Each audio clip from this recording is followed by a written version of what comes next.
screen.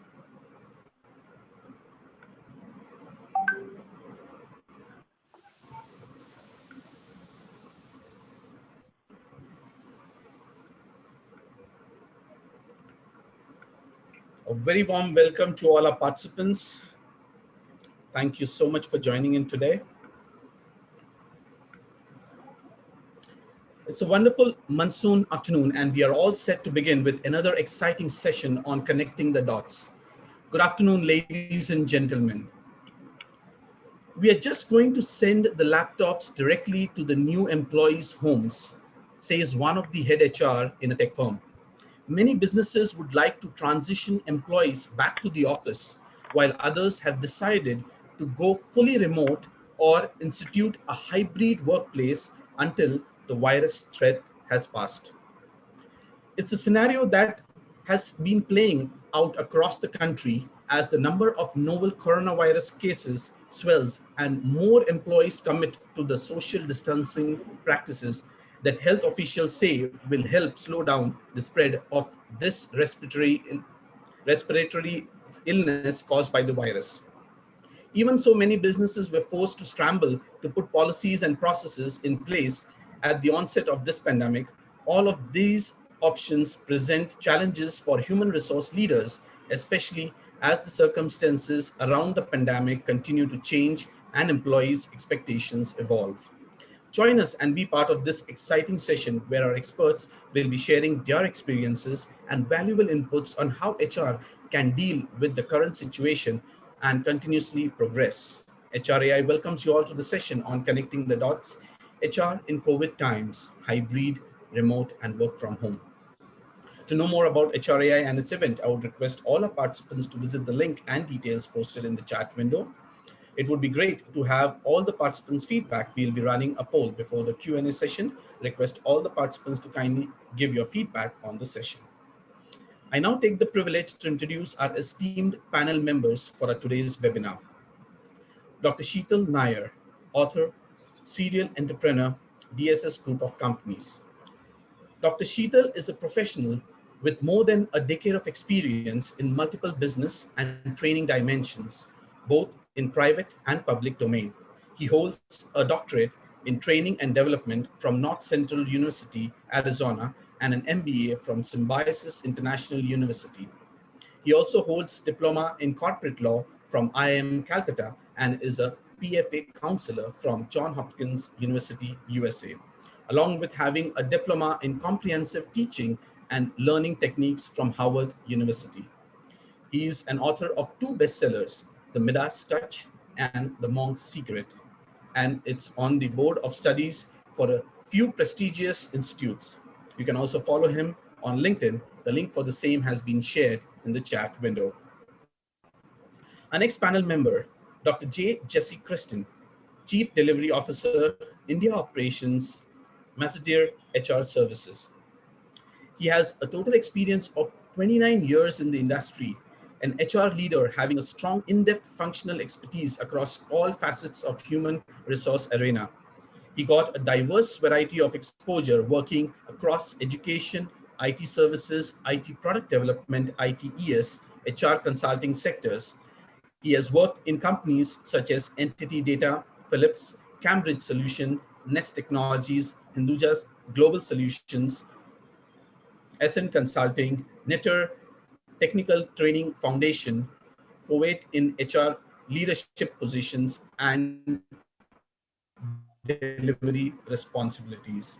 Some of the key HR initiatives implemented was at HGS, including launching HGS Toastmaker Club, teaching HGS India, team leaders with zero attrition in a quarter, an effective career management program through internal job posting, which resulted in a conversion rate of 85%, organizational development program for HGS India leadership team, tier-based compensation and benefit program, and competency-based approach. You can also follow him on LinkedIn. The link for the same has been shared in the chat window. Our next panel member, Mr. Tarun Agarwala, Chief Growth Officer, Estomi Technologies. He is currently scaling a bootstrapped service automation startup, Tucson, a product of Eastomi Technologies, as their head of growth. There is overseas strategy, operations, and most importantly, the culture of the organization, which underscores the experience delivered to the company's employees, partners, and customers.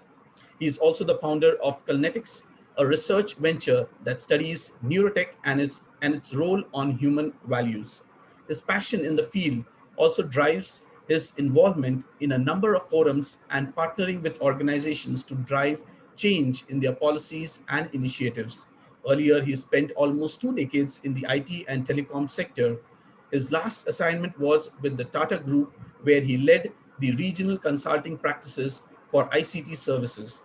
He's a commerce grad with an MBA in product leadership. You can also follow him on LinkedIn. The link for the same has been shared in the chat window. Now I'll introduce our panel moderator for today's session, Mr. Dhawan Paul, professional speaker, DB Speaks.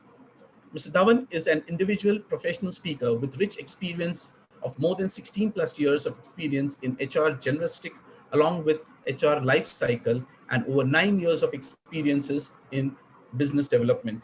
He has been associated with multinational companies as an HR generalist for 5 years and currently is a vice president marketing with an automobile company. You can also follow him on LinkedIn. The link for the same has been shared in the chat window.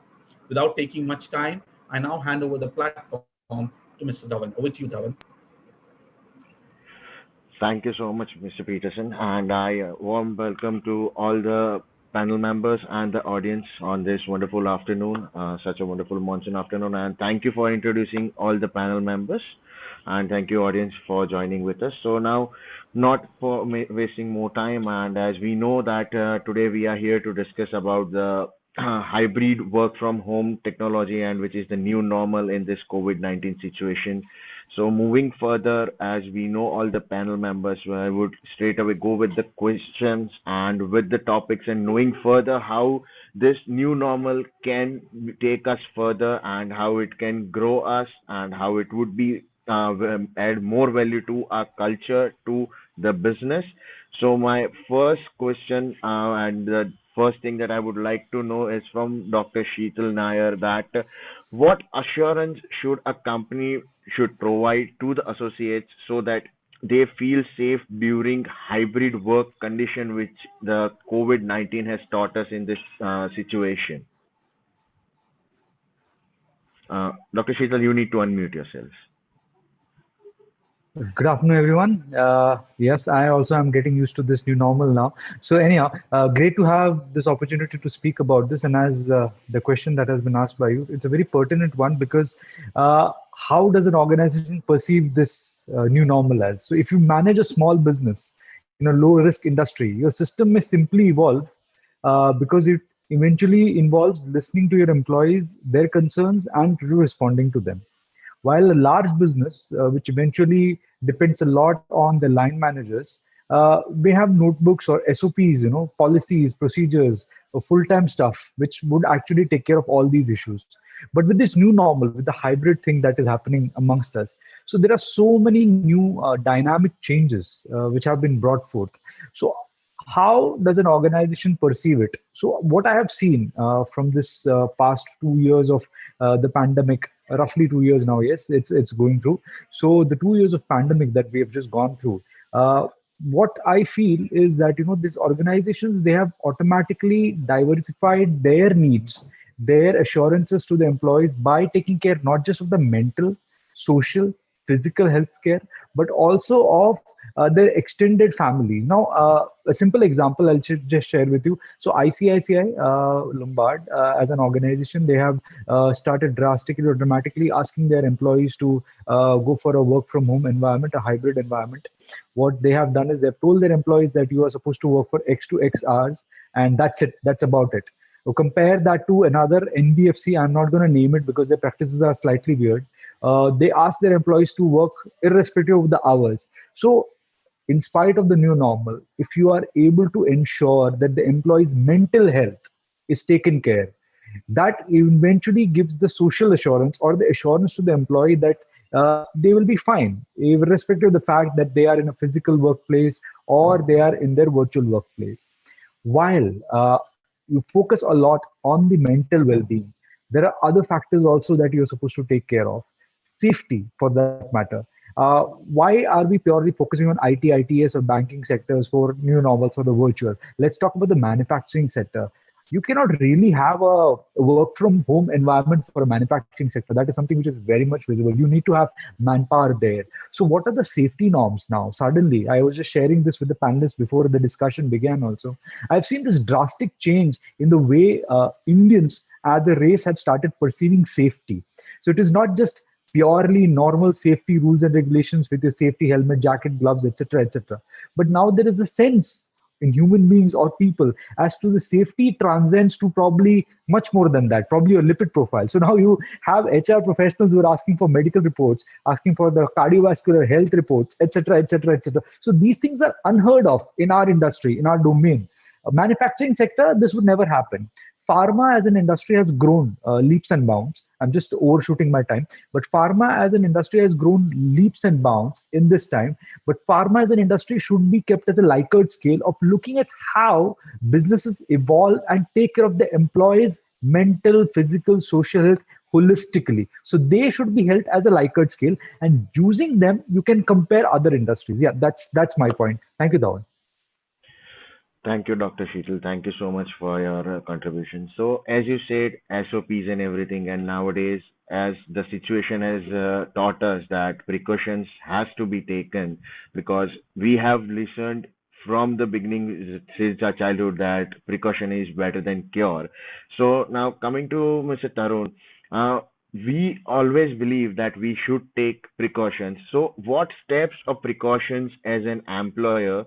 Uh, or an employee should be taken into the consideration as we strongly hear about the massive hit of third wave of COVID is going to be there.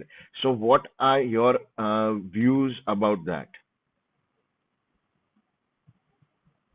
You need to unmute yourself. Sorry about that. I think you'll have to keep saying this off and on. That one. Okay, I think that's a great question, but I really don't know what the rightful answer is. So I'm going to probably try and see if I can share my thoughts, and I'll pick up on what probably Dr. Sheetal shared. So first off, I think all of us need to acknowledge that the third wave is not the last wave, right? This is not going to take COVID away, and so there's going to be fourth wave, fifth wave, sixth wave, maybe. And as I was sharing earlier, one of our doctors at home said that, well, unless there is a cure, vaccine is just like a band-aid right now. So we'll have to keep on getting vaccinated and bandaged till we wait for a cure. But um, so in terms of precaution, what do we really need? Everything that has been going on, we continue with that. And what we have learned is probably over the course of last two waves is that three elements that needs focus on: the mind, body, and the purse. Purse is the financial aspect. And so we saw that in the first wave, a lot of emphasis was by the HR community, by the HR fraternity, where they ensured that benefits like insurance, work towards mental well-being, all that was taken care of, and that kind of looked into the mind aspect of our existence. In the second wave, we saw facilities team really now take the baton from them and have COVID emergency response teams on the ground. And this is where I say probably the connect is with the body. That, well, we have taken care of some of the anxieties, but now can we take it to providing you hospital care? Can we take it to really making oxygen cylinders accessible, so on and so forth? In the third wave, I think where we need to stress upon, and that's something which, again, it's not something that it's going to start now, it's already started, but then this is where we need to start focusing now, and that's the purse, which is performance management. When we talk about performance management, we're talking about necessarily the mindset that leaders would have to adopt in the way they help their people to not feel that they're probably losing out on the race, if I can use that word, to become better selves of what they are. COVID should not impact their career, so to speak, and what could managers do there? So few thoughts that I think could help in is that we have moved from looking at incentive driven or performance appraisal world to more of a manager led world to a more of a coach led world. And if we can use this particular wave to now emphasize that on us as managers, that okay, we're going to become coaches, so we're going to drive and look at people more from the perspective of agility, from the perspective of adaptation, and from collaboration. So collaboration being the key, and probably that's where everything now boils to. No dearth of technological advancements are taking place.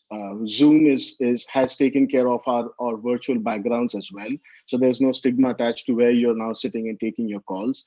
People are doing the job in terms of tech advancements. The mindset is now to can we bring in people to collaborate better with each other, and with that collaboration, can we identify strengths of our people across the function, and also identify what induces anxiety. Now, these are two key aspects to remember, and it really boils down to that. What can I do easily and not feel bogged down on, and what really induces anxiety in me? From there, then comes agility, that how can I break down the goals to such smaller aspects that it becomes easier to overcome the hurdles. And that's mental agility or agility of driving goals as a coach.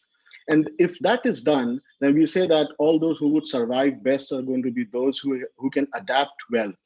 I think collaboration to sense who has what kind of strengths and what induces anxiety in which particular person, be agile enough to break down their goals, will help invariably with adapting to the new situations that people find themselves into. So I would say more than precautions, it's a measure or a step up from using probably or maybe changing the story, and instead of saying that, well, the third wave is something to be worried about, maybe use it more constructively and give it a positive spin, saying that each time there is a wave coming, can we utilize that to make something better in the way that we run our businesses or run our lives today?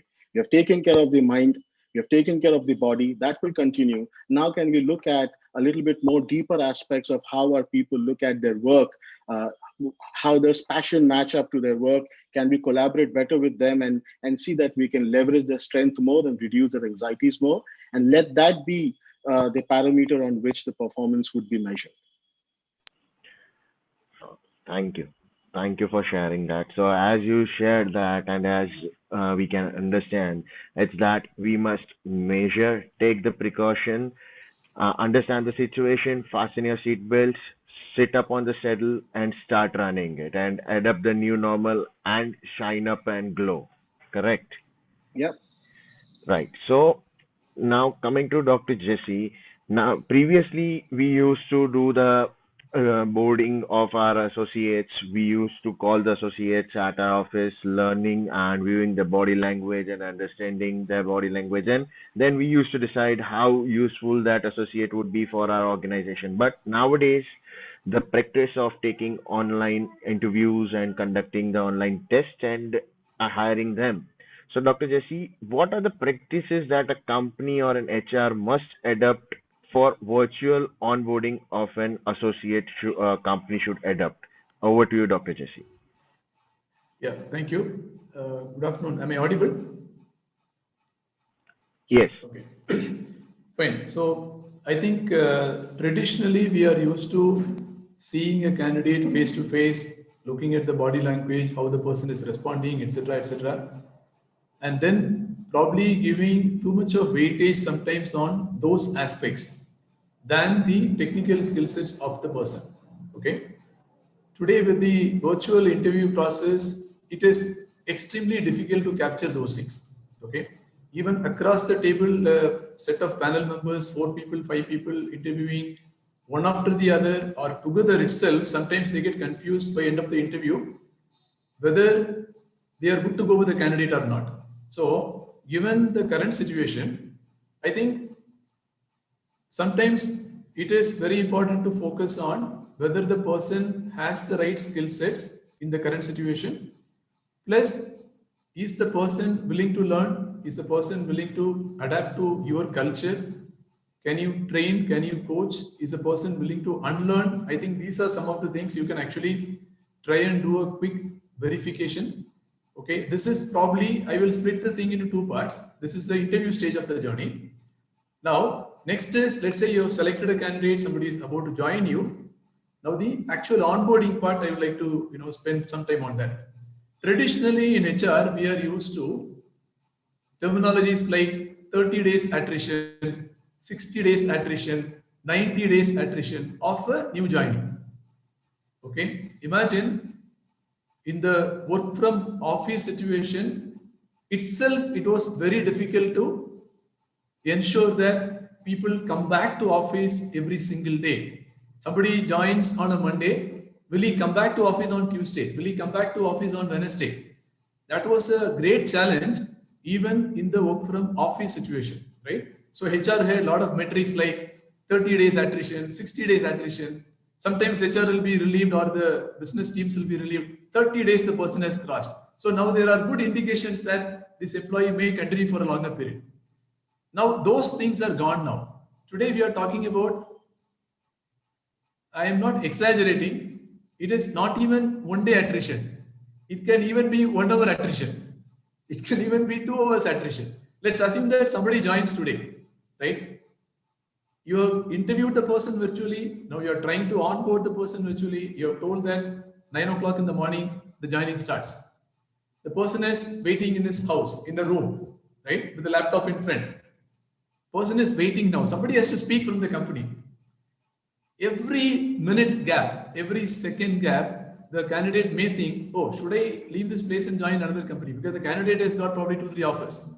Not sure whether I have done the right decision by joining here, because 9 o'clock they told me to log in. I have logged in at 9. I waited for half an hour, 1 hour, nobody has spoken to me. Is it a good organization? So people are coming to conclusions in 1 hour, 2 hours. So how do we break this thing? So I have got a few things to suggest based on my personal experience. Today I had four new joinees in my team. Okay. Now there are logistic things like arranging a laptop. That's the easy part. Okay, you can send it by courier or you can ask people. I am aware of some companies telling the people on the day of joining, even during pandemic, you have to come to office physically, collect the laptop, complete the induction and go. I don't think it is a required thing. Honestly speaking, if you have the capability to interview virtually 3 rounds, 4 rounds, just asking a person to come to office, collect the laptop. So what I am doing in my organization is, we are recruiting from all over the country. Okay. So what I have done is, I am based in Bangalore. If you are in any other location right now, if you have your own laptop, you please continue to use that laptop. We will configure as per our requirements. The day you are able to come to Bangalore to work in office, we will issue a company laptop. If you are comfortable, I am good to go. So there are many people in the country today, they are comfortable with this. Because I don't want to take the risk of sending a laptop by courier, and if something goes wrong, then laptop is not reaching the candidate. Candidate says, I did not receive it. Why get into all these unwanted hassles for the organization and for your IT team? So this is partially handled. Secondly, how do you prepare your team? How do you prepare your leads, managers that 3 people are joining on us once a day? Earlier, one HR team will physically receive, ask them to sit in a room, fill some forms, right? Right now, 9 o'clock, the person is ready to start. So you have to be very, very sensitive about these things. Creating the email ID, ensuring that the MS Teams or Zoom is working sharp at 9 so that you can have a meeting with your team, right? I personally ensure that I speak to these candidates, tell my leads and managers 1 week before, I share the numbers, tell them, please talk to them on a daily basis. So how do you psychologically pull them into your organization even before they join your company, right? Secondly, on the joining date, it is very, very important to keep making a lot of calls to these new joinees just to make them feel that they are wanted in the organization. Because in the earlier situation, you ask them to sit in a room, somebody will go and do one big corporate presentation. So basically 2 hours taken care of. Right now, there's nothing taken care of. Candidate is sitting there in his house. He is thinking 9 to 6, I have to be there. Now, how do you engage with this person who is sitting in his house? So there has to be plenty of interactions. You need to actually understand the person. You need to prepare the person. There can be connectivity issues. please be patient. One important thing I keep telling all the new joinees is, please be patient. The first few days, you may not have too many things to do. Though we try our level best to engage with you, there could be connectivity issues from our side or from your side. We understand all that. Don't get frustrated. Relax. We will give you all the support one by one so that you quickly get a feeling that I belong to a larger organization. How do we get this mindset prepared for the new joinee? In half a day's time, in 2 hours' time, 9 to 11, if you can do it, trust me, that candidate will work with you for maybe beyond a month, or you can actually keep that person for a longer period. The initial 1 hour, 2 hours is very, very critical. Not like first 1 week is important, first 1 month. Right now, the situation is 1 hour, 2 hours engagement is extremely important. Irrespective of what organization you belong to, you may be the largest in the world, doesn't matter. For the candidate, he has joined, am I wanted in this organization? He or she is measuring it based on the engagement which is happening. Thanks, Dhawan, for the opportunity. Thank you, Dr. Jesse. Thank you for sharing it. So, as Dr. Jesse said, so as in this current situation, the first 2 hours are much more important. And as this situation has heated us, many of us, I would say almost every one of us, has become into a habit of taking a nap or a rest during the period of time after the post lunch, and that is a time where we call it a power nap. So coming back to Mr. Tarun, power nap, which now we call it as a power booster, energy booster to recharge our own selves. So what is your review or view upon power nap and energy booster to recharge and associate to enhance their routine productivity, which grows the graphical boosts of the company? So is it logically acceptable? Sure. I think that's a powerful question, Dhawan, uh, to put it succinctly. Thank you. Let me answer this question from two aspects. One um, is power nap an acceptable medium or not of well-being, right? And second is, what's really happening with power naps and why this question probably is relevant, maybe. Um, but do you know that a power nap allows a person to psychologically or neurologically, what happens in a person's mind is, most importantly, sleep that allows serotonin's flow, which is a stability hormone. So it makes a person more emotionally stable. So if you're sleep deprived, or which is, I mean, for some reason, we live in a world that kind of hero worships people who can go on with 4 or 5 hours of sleep. Now that's some sort of a BS, actually. Everybody, we as human beings still need our quota of sleep. Now at night we may or may not get our sleep, and even if we get our sleep, taking a break in between to take that wink of about, say, 30 minutes, 20 to 30 minutes, what that allows our body to do is it releases serotonin in our body, which is a stability hormone. The other thing that it does, and this is where probably leaders should get excited of allowing their members to probably take that nap if they want to. And obviously can't force people to now say, all right, 3 o'clock, everybody go to sleep. you, we can't be doing that, of course. But remove the stigma, at least, and I'll come to that in a bit, is that it helps in increasing the oxytocin level.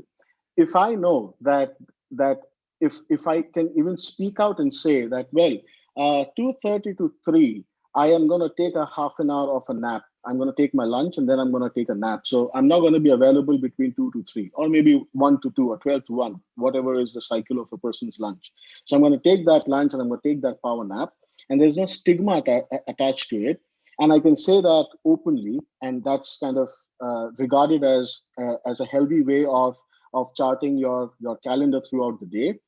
It raises the level of oxytocin as per some studies. Now, oxytocin is known as the care hormone. So, oxytocin is a chemical that uh, mothers release when they're just about to become mothers. That's when their bodies release that hormone, and or when we take care of our babies, or when we hug specifically. Now, at this time where we have this kind of a distance between us, we cannot hug people, we cannot shake hands, we cannot meet people. Well, how else are you going to increase your oxytocin levels? One way is, of course, through care in your family. Second is, the magical power nap. It allows the oxytocin levels to go up because now you start feeling, well, it goes up because you now have the feeling that your company is okay. They take care of that. They kind of respect that thing. Unfortunately, there is still some amount of stigma in people to come out and say, well, yeah, I want to take that 30 minutes nap. Because in our offices, we haven't had that kind of an infrastructure which would allow people to take that kind of a nap. I remember that if I'm dead tired, I would probably just wank off on my chair and probably even snore. And then I'll feel a little embarrassed. And if I go to client meetings, I used to make it a habit that I leave a little early. If there's a 3 o'clock meeting, and probably half an hour I'll sleep in my car with the AC full blown on, and then I'll move. And I've always been more productive because now my mind has kind of rested. I'm focused towards what the next task is going to be. It's as good as being present in the morning. We all know that we are most productive in the morning, in the first 4 hours. This half an hour break, sleep break rather, not a TV break, not a movie break, nothing else, no games, nothing. Just a sleep break allows our mind to think that we are back to our morning session, and that kind of gives us another 3-4 hours of power boost. If we can take that stigma away from people to be able to say, I am going to sleep for half an hour. Not only will it help with serotonin levels, but it will also help with oxytocin levels. Just imagine, Dr. Jesse was talking about people are there's high attrition and it's an hourly attrition. Well, if probably we could look at some data points, if there's a way to capture data, we'll like to see if companies where power nap is not a stigma and people take power naps, when do they really leave the company? Do they leave the company after the nap or before the nap? Most probably it's going to be before the nap, or if they have not been able to take the nap ever. If they take the nap, they'll probably find lot more love and I would say fraternal feeling for the company than they would not. So I would say there's a lot of magic to the power nap. Go ahead and take it and communicate it. Feel free to communicate to your bosses that I need that half an hour of nap, so no meetings that time. Chalk your calendar accordingly. Let your squad know that that's the time where you're going to be snoring top of the roof, and there's no stigma to it. Thank you, Mr. Tarun. Thank you for sharing your thoughts over it. So, uh, as you said, power nap is something that would enhance the energy and also boost up the employee, and it would also boost up the performance. Now, coming back to Dr. Sheetal, so as we talked about the power nap, similarly, looking to the current situation, there are the chances of increasing the sickness and illness in the associates of the organization. So, what are your views and opinions that should a company also focus on cross training of the associates as per the current situations and as per the hybrid working conditions of the company? Absolutely, absolutely. Yes. I mean, yeah, I was still thinking about the power nap quote by Tarun Agarwal. Uh, Pandemic or not pandemic, what thing we have to understand is when we talk about cross training or when we talk about vertical succession models that these organizations, our organizations don't really have, the importance can be felt because of the tightness or because of the risk that suddenly has been put on the organization. Imagine if there is an individual who is handling one task. That task is a very important task, an important task, a task wherein the company is not ready to spend an X amount of money plus whatever is being spent. So you have that individual who's been working for that same role, same position for a decade or so. And one fine day, suddenly that individual does not come on the job or something goes wrong. What does the organization do? The organization suddenly realize, oh, good Lord, my processes are not working. So this happened to a lot of small companies, MSMEs, SMEs. The reason why I'm again harping on MSME, SME is because MSMEs and SMEs needed to change themselves much more drastically during the pandemic than probably a bigger organization did, because they probably had the wherewithal, they had the financial ability to do that. But what happens to a small company is they did not have anywhere else to go. How can they suddenly adapt? So for doing that, a lot of companies have started doing cross training. Now the major benefits of cross training employees are, first and foremost, pandemic or not pandemic, if you teach the same person multiple skills, it is an amazing return of investment. Because what is going to happen is you have a person who's going to do accounts, and you have a person along with the accounts, he also does the compliance. So it's a win-win circumstances, because eventually everyone wants to do well in life, everyone wants to make more money. So yes, it works for that. The next is employees are able to collaborate better. Why? Because if today I have a specific role, I know the challenges which come across that role. And tomorrow I'm doing something else and someone else is in my shoe. I know what happened to me. So I'm obviously going to relate much better to that individual. So what that's going to make me do is it's going to convert me and make me more humane towards that individual. So I would understand that if I had those issues, I face them. Obviously, that's going to be the same case with them. So eventually, my collaboration, my understanding between my team members is going to increase. So that's again a very, very important benefit of cross training. Next, there's a lot of increase of employee motivation. Why? Yes, the remuneration part is there. If you are able to cross train and make employees handle multiple portfolios, eventually their financial kitty also goes up. Next, it increases workforce sustainability. How? How does it increase workforce sustainability? Everyone has a succession plan in life. Everyone wants to move on in life. So even though the old English proverb says the rolling stone gathers no moss, but in today's world, if you do not roll, there is no way that you will survive. So everyone wants to move up the chain. And what happens is when you're allowing people to handle multiple skill sets, you never know, one person might be really good at something, that person has never tried it. For example, I graduated in computer applications. I'm a coder.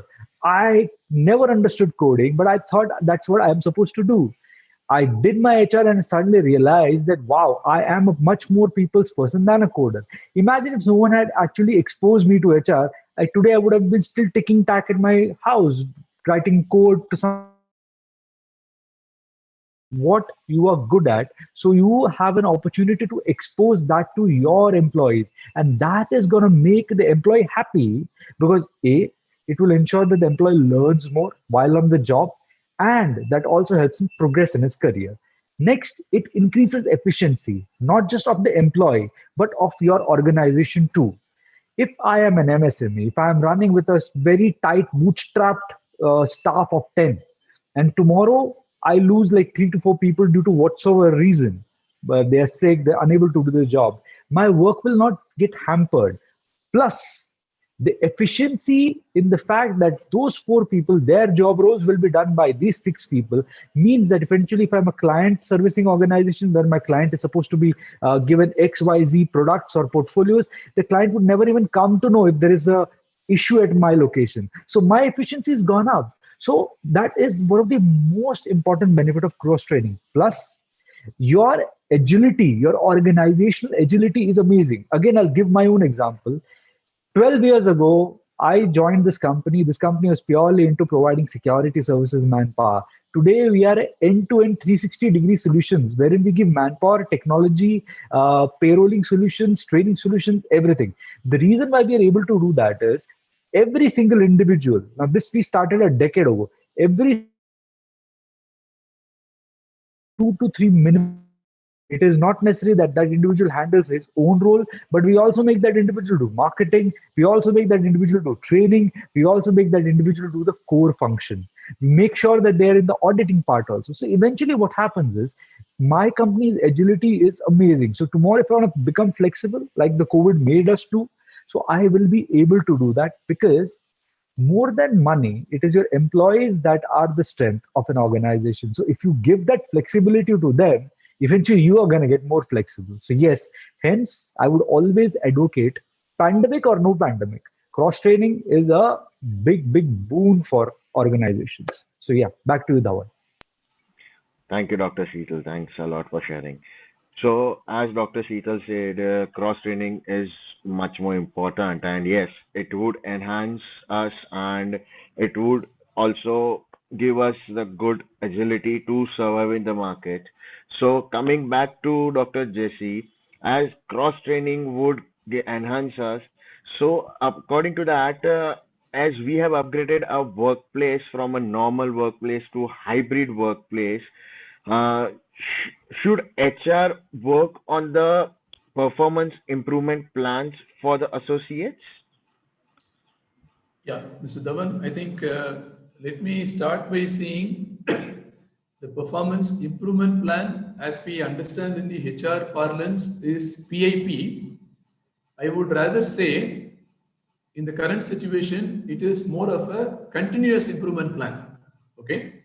Now, what I do, at least in my organization, is I keep sending weekly reports to my team members about the entire individual performance, team performance, and the organizational wide performance.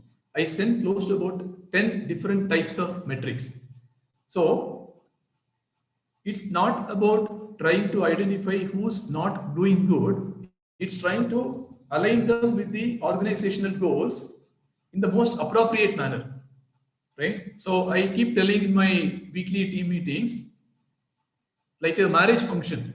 In a marriage function, broadly, there are two stakeholders. Okay.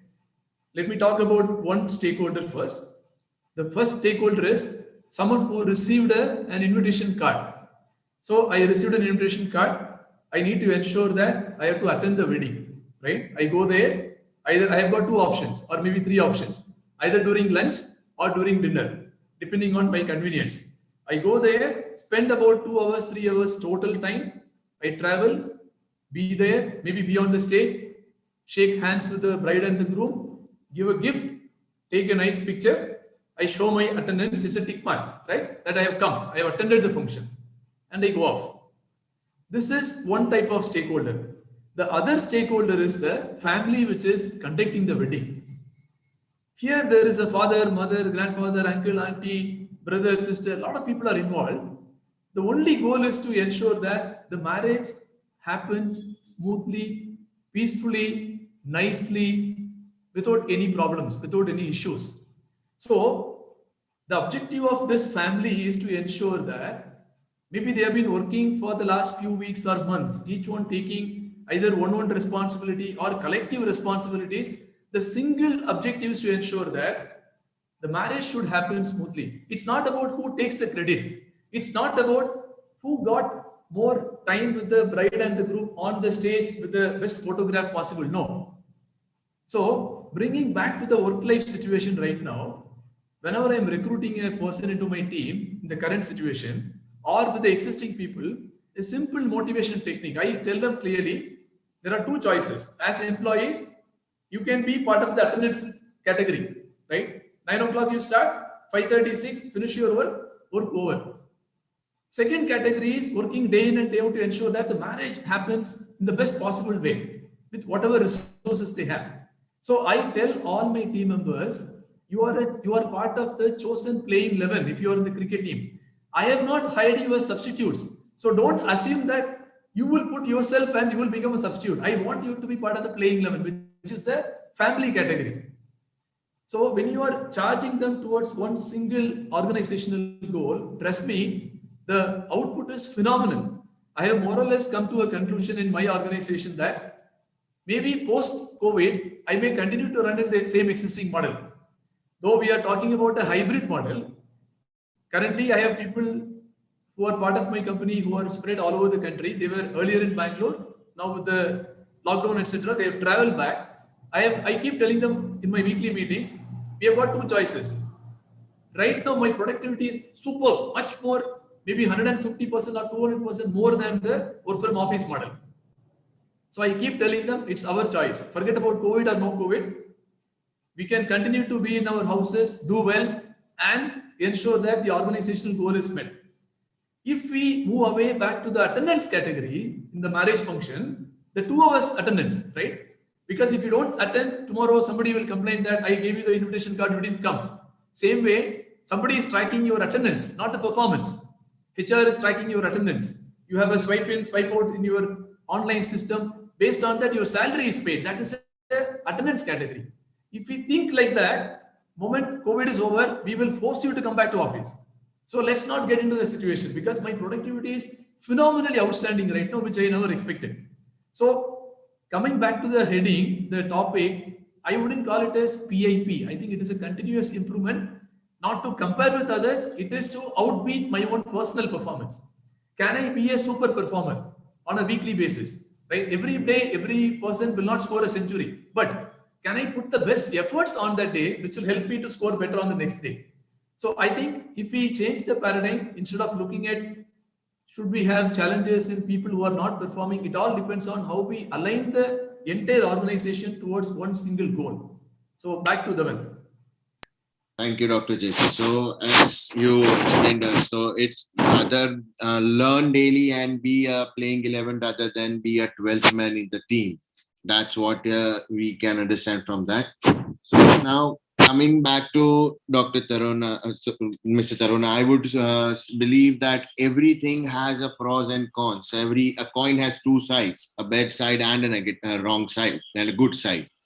So hybrid work from home has a pros and cons. So it would be great if you can just highlight to us that what are the pros and cons in this situation for hybrid work from home situation. First off, I feel the pressure now to get my PhD done soon. Okay. No, great question. So yeah, there's a pro and con to everything. But I think first let's look at why do we need to go hybrid, right? So it's because we cannot be 100% remote. Why we cannot be 100% remote? So what's the con of 100% remote? The biggest con of 100% remote is that it does not allow for people to have serendipitous encounters where we meet people in the lobby or we just kind of nudge people and build networks. With networks, networks give us power, and power give us economic prosperity, and that's the bottom line of it. We want to meet more people so that more people can know us, that we exist, more people can know our story, more people can know us a little bit more closely, and hence when the turn comes for say a promotion or turn comes for getting a new project or for getting into a cross-skilling project where we can learn better and do better, well, we will probably be on the higher recall factor if we are near and about in the office meeting leadership. But we cannot do 100% office either. Why? Well, today, we're talking about safety norms, but tomorrow people will not want to come to office all the time because remember those days when we said, shit, we are losing 30% or 40% of our productive time in traffic, in commute, in going from point A to point B. Who wants that? And that's when you're in the city of operations. Now, if you have come from a different city where your parents are living or where you really want to be, then you're again caught that you have to go and live in a city. I don't like Mumbai so much, nothing against Mumbai. I don't like Mumbai so much. My stomach gets upset there a lot. I like to stay in Bangalore more. Well, if job now requires me to move back to Mumbai, then I'll have to sit in Mumbai and commute in that deadly traffic rather than staying in Mumbai and staying in Bangalore and operating for Mumbai. In Bangalore as well, we have our traffic problems. Well, bottom line is full-time going to office also is not a great option. Sheetal did talk about manufacturing industries and with 3D printing and trying to find more digital ways of enhancing production by staying away. Well, we are able to now have curiosity and perseverance on Mars and so those rovers on Mars and people are sitting here on Earth and maneuvering those vehicles. So it seems like we can maneuver machines sitting here, but it'll take some time, of course. It's still a lot more expensive way to do that. But that doesn't mean that we won't see that day. Now, this is our prep time, which means, well, it's not going to be 100% remote. It's not going to be 100% office either. It is going to be hybrid. Now, the question that we need to ask ourselves is, if we go hybrid, what should be our mindset? And I think Sheetal also talked about in the first question when you asked him, he said that there is some sort of now sense making in this pandemic where people are now more sensitive towards health of people. Similarly, we also have to, we can't be thinking from, okay, what do we do? Let's do 50-50 or let's do a 60-40 ratio that, well, for 3 days you have to come to office and 2 days. None of that is going to work. It has to be thinking from fundamentals. What is the mindset that you take? Why do you really need to come to office? First and foremost, collaboration is the key. That we need people to collaborate better. Well, there are tons of collaboration platforms available, right from Slack to Zoom. Everything is available for people to collaborate. What are people going to miss? People are going to be missing this physical contact with each other once in a while. Sure. How frequently should that be? Anybody's guess. So, what's the smallest limited time that we can create? Maybe a week. So we say, all right, just like we set up meeting calendars with folks, can we have a calendar where for 3 hours in a week we are catching up and everybody's day is coordinated? It's not a fixed day either. It's not, it has to be Monday or it has to be Friday, because then that becomes a dreadful day. You rather want to say, once a week we're going to do this. This week we have met, say, on Thursday. Next week, when do we meet? When we're closing the meeting today, we take a call and say, all right, when is it convenient for everybody to meet? Because remember, once we are working remotely, we also are going to take the liberty of time to be available for our family. So if, say, on a Monday morning I have some work, well, this morning I had some work with the university, so I had to go to my university to get some documents. Well, I will take that liberty on a Monday morning and go there. And if it's only on a Monday that I can do that, I don't want to be stuck saying that, well, this is not working for me either. Neither is the going to office. I mean, I might as well have gone to office. At least I would have met people, because if I'm working remotely, I can't even leverage this flexibility to go and do my personal work. That means this company is not great. I need to change my company. That's the thought that's gonna come. So you're gonna give ample flexibility to say, all right, you need to collaborate. Once in a week, you can come in and probably do that. It could be once in 15 days. Depends on the team. Depends on the cross functions. We can align our calendars. All those tools are now available. If it's not available, build those tools. It takes probably a week's time to build better tools to collaborate these days. And then the question is the mindset going to be office first and then we plug in remote? Or is it going to be remote first? So by default, it's going to be remote, or is it going to be by default come to office? Now, I think it's a dangerous situation to be in if we say office first and remote next. Because what's going to happen then is that the leadership, for some reason, is going to get a little, and that's practical, right? So leadership is going to get kind of pressured to come to office almost daily, because it's office first. So they have to lead from the front and come to office. And plus, they also have, across the functions, they have to collaborate with people. So they would be coming to office. Now that would set the rhythm for people to then come to office more frequently. Now, suppose we have a Chatur from Three Idiots, say, amongst us, who likes to come to, who wants to grease up to the boss and says, well, I'll come to office every day, even on a Saturday.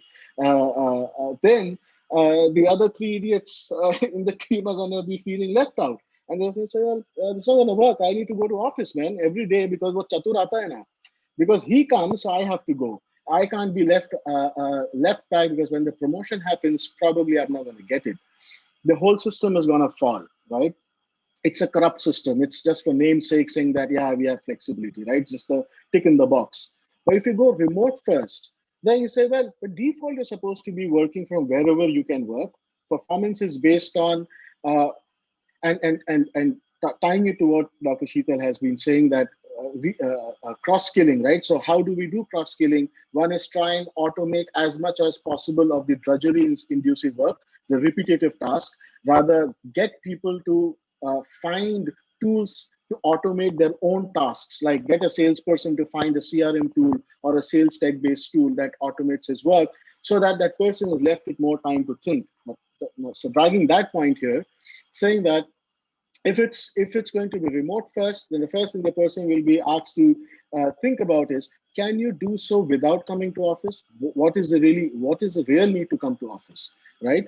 Now, if there's a real need to come to office, sure, and that's going to be collaboration most often. That's also going to be because of change of scene. I'm going to be bored out of my mind sitting at this one space looking at although it's a great view from here, but still I feel not so productive some days when I'm sitting on the same desk every day. I do want to go out and work from a cafe, and if not a cafe, maybe go to office, get that whiff of air and get that sense flowing in my mind. Sometimes a change of scenario also brings in better ideas. For that, I want to come to office. So I want to be able to do that. But if it's remote first and office next, then it's a lot more possible that the hybrid work structure will prevail. If it's the other way around, it won't. So, so, so, so summarizing this, the con of pure remote work is inability to meet people and be in that power game, so to speak. The biggest con of working 100% from office is incredible loss of time, which can be actually used to reskill, do better, think better, not feel de-energized for the day already, even before we start the day. And so for a hybrid model to work, it's only pros, but it can soon turn to a con if the mindset is not right. Thank you, Mr. Tarun. Thank you so much. So My pleasure. coming back to one more important thing, that as the things are becoming hybrid, nowadays people are also getting, or associates are also getting in chance of increasing the absenteeism. So that's why where we came about the cross training. So coming to Dr. Jesse, what should be the maximum absenteeism percentage ratio a company can afford to make sure that the company's goals are not being hindered? Yeah, am I audible? Sure. Uh, I think maybe in each sector, the answer should vary. Okay. Let me start with the disclaimer because I don't want to generalize the answer. The sector I belong to, I think the core thing is to ensure that everybody is productive. So I am more towards driving the entire organization, whether it is a fresh MBA HR who joined me today morning, or a seasoned team lead or a manager in my team. Everybody should be aligned with the common goal. This is my way of driving the things right now. In this context, actually, personally, if you ask me, I am not really affected by any absenteeism the last 1.5 years, because what I have allowed is I have created an open culture, right? I think there are 4 government mandatory holidays, and we have created a basket of optional holidays. The remaining 6 days can be optional based on your whatever be your need. People can pick and choose, and they can keep on correcting it also on a monthly basis. For example, some people took a leave yesterday for Bakrid. Okay, not those only celebrating Bakrid, even those who are not celebrating Bakrid, the previous day called and said, I will exchange this with another optional leave. It's fine. I think the key thing is to create an openness and trust. People are eligible to take leave, you take leave, right? I don't really have any absenteeism, so to say, because the culture, if you create a very, very open culture, you are very transparent, you encourage people to speak openly, right? Only thing I have told is, you inform me 1 day in advance, if it is a planned leave, right? Then you apply in the system so that it is also captured to the system. If you do it directly through the system, the risk is then the leads and managers may not know. The next day morning, everybody may check or may not check the system. System may give a trigger, may not give a trigger. There can be technical issues. So the morning when you start working, there should not be any surprise for anybody in the team that, oh, okay, I didn't know that this person is on leave, because the person has already applied leave through the online system without telling anyone. So I don't want to keep that extreme level of flexibility in the current situation. Just at least inform your lead and manager at least 1 day before, right? So we will ensure that the productivity is adjusted among the remaining people who are working on the next working day. So there is no guilty feeling for anyone to apply leave, right? I have certain leave balance, I will take leave, as simple as that. So like the power nap, which was nicely talked about by Tarun, I am aware that in many companies, people have the guilty feeling, should I accumulate leave? Should I shift it to next year? Should I try to please my boss, my manager, because he is working 24 hours? So should I be like him? I think end of the day, whatever is due to the employee, let us give to the employee.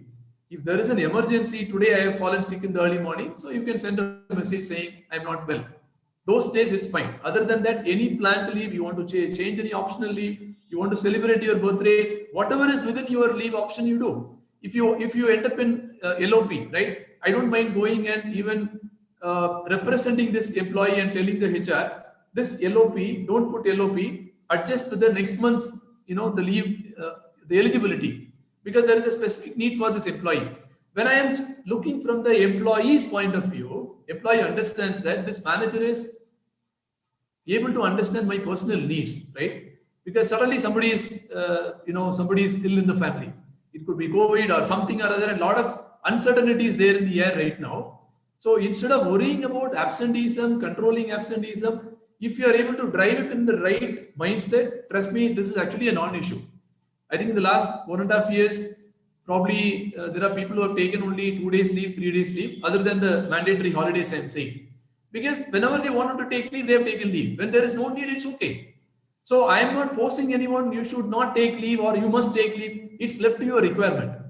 Like Tarun talked about the hybrid model, I think it should meet the specific requirement of each employee. We should empower the employee. Don't get into asking, why do you want leave today? How does it matter? The person is eligible for leave, let the person take leave. There is a need. I don't need to ask any reasons. Only thing I need to know is so that I can plan that work can be given to another person on the next working day. That's the only thing I am interested in. As a team, this is the culture we are driving. Over to Dhawan. Thank you, Dr. Jesse. Thank you so much for your views. So now, as the situation has taught us to manage the things and the things that happened very suddenly, and there were the risk factors that created. So coming to Dr. Sheetal, and as being an entrepreneur, what are the risk management factors that a employee should take care that so that in future aspects those risk factors can be controlled and managed without any kind of hassles? Okay. Thank you. I mean, it's been a wonderful, interesting discussion, and I think this is a very pertinent point as an entrepreneur. What needs to be done? So I'll just share it with you a few key takeaways, which probably as an entrepreneur, as per the risk factors are concerned, one needs to think about. See, technically speaking, an entrepreneur, let's say a person like me, who has been through the COVID-19 period or without the COVID-19 period also, the few things, there are multiple risks which they face. And one of the most important risks is in today's scenario, financial risk, bankruptcy. Competitive risks are there because there are people who are ready to cut through margins. Environmental risks are there because if you're in an industry which causes direct or indirect harm, you have to be very careful because eventually you are going to give this place to your next generation. Secondly, reputational risks. We know for a fact that it is a reputation that builds a brand and it's a reputation that destroys a brand too. And political and economic risks. With the change in political situations, a lot of times businesses also change. Without naming any party's name or without naming any individual's name, we know how the fortunes have changed of certain big corporate houses in the country in the past decade or so, purely because they were able to change or manage the political scenario better. So as an entrepreneur, you have to plan wisely in terms of budgeting, and you have to show your investors or your stakeholders what sort of risk they are, trying to consider by creating a very realistic business plan. It has to be realistic because it has to be practical and pragmatic. Also, entrepreneurs today should always consider technology changes as a risk factor. We live in a VUCA world and technology is changing at the snap of a finger. So we have to be very realistic and very clear as to what technological impact is going to happen to my business or the nature of the business. Let's talk about petrol pumps or diesel pumps. EVs are going to be the future. So how are you going to be adapting to that change? Next, market demand is totally unpredictable. So customer trends changed rapidly. Now, when the customers change so rapidly, you as an entrepreneur have to be very sure that you cater to the customer trends as and when the needs change. Carbonated soft drinks, you see how quickly for the past 2 to 3 years, we have had so many healthy drinks options in the shelf. Why? Because they are drastically changing because we today are looking towards a healthy future. So yeah, these are the few risks which entrepreneurs, as entrepreneurs, we have to take in account for to survive or sustain in this VUCA world. Yep. So that's it from me. Back to Dhawan. Yes, thank you, Dr. Sheetal. Thank you so much for your wonderful and valuable review over it. So now, for further, I'll hand it over to Peterson. Peterson. Yeah, thank you so much, Dhawan. Before we take further questions, what we'll be doing is we'll be capturing the feedback of our participants. We'll be running a poll. Would request all our participants to kindly share your feedback on our today's session. While you all are doing so, would request you all to post your questions pertaining to our today's discussion in the chat box. Um, our panels would be happy to respond to that. Owing to the time and other constraints, we may even respond to your questions via email.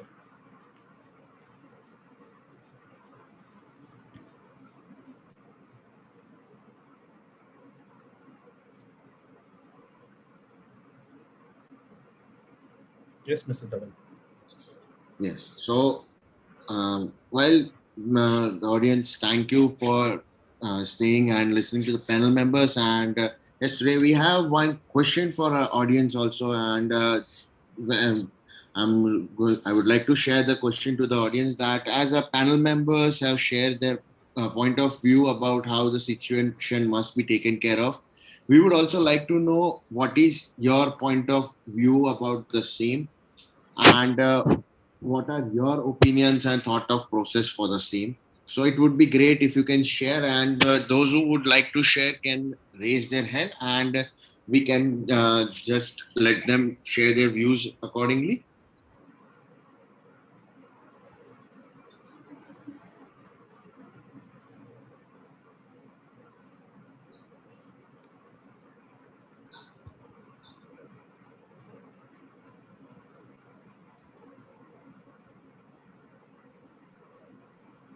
Yes, over to you, Peter.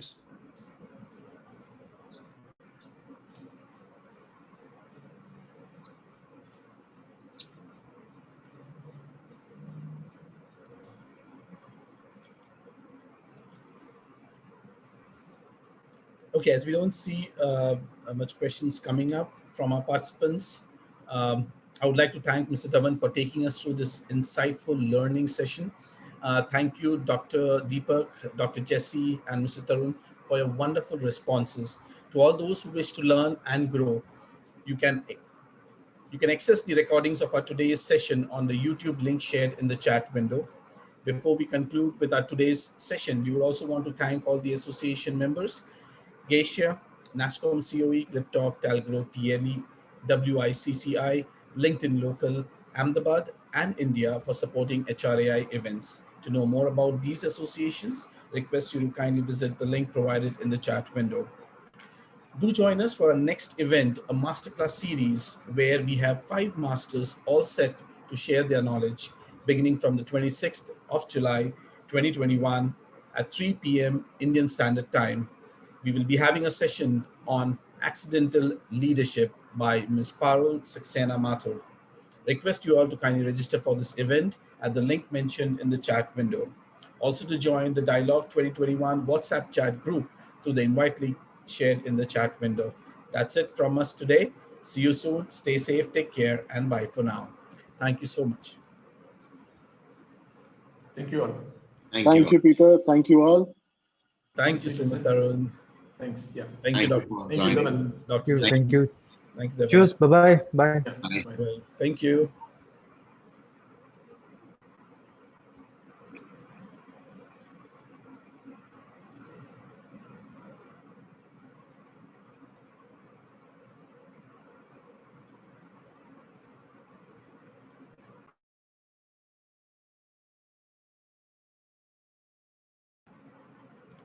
Thank you, Nihali. We can hereby conclude with our today's session. Sure, Peter. Thank you.